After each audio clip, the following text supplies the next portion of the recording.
and welcome to The Positive Habit. It's so nice to be back with you again. And this week, what I really want to focus on is something I see a lot of in my work and also something I definitely have direct experience of. And that is the fear of being late. And it's something that is really like an everyday trigger of stress and anxiety for many, many people. And if you do suffer from this, believe me, you're not alone. So it's worth looking at what's actually going on. It's like any kind of behavior, whether it's comfort eating, smoking, any kind of unwanted behavior. What we need to do is we need to look behind it and say, well, what's actually going on here? So often the fear of being late comes from a very, very good place, and it's the fear of letting other people down. It's the fear of having somebody waiting for you, and that awful, creepy, crawling feeling of thinking that you're wasting their time. And the truth is that is true. It's obviously not a good thing to be late, but it's also incredibly unfair on yourself to put yourself through the pressure of the stress that it causes you to be on time. It can also be a habit that is, has been there for many, many years.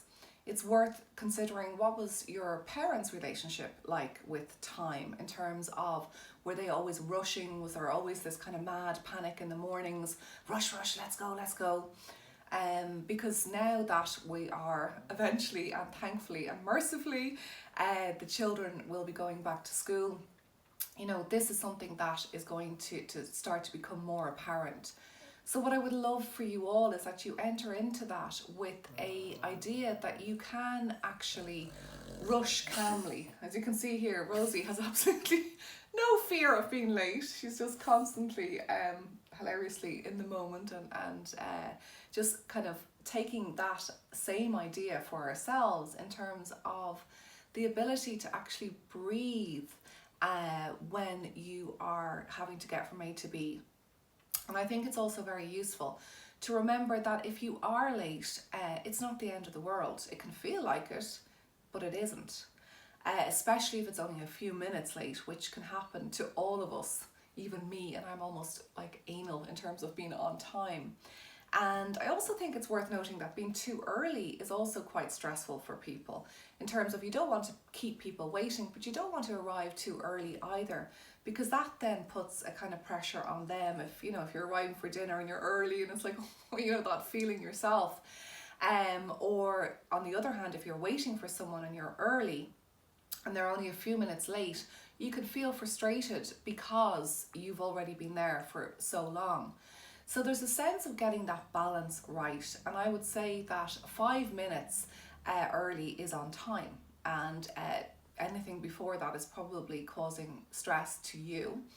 And also then think about if you are late, because it does happen, unexpected things, traffic, whatever it may be, is to actually just realize that if you arrive late but calm, you're actually giving that person so much more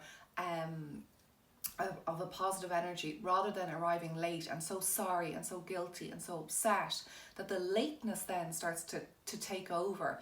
It's like you're obviously sorry, but it is then time to just move on and enjoy whatever it is, the meeting, the lunch, the coffee. And you'll also notice another thing is a lot of people are very good at being on time for work, but not personally.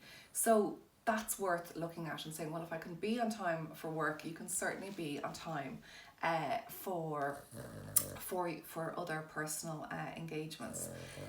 And the morning, well, that's a whole other thing, isn't it, in terms of being prepared. I think being organised is so helpful.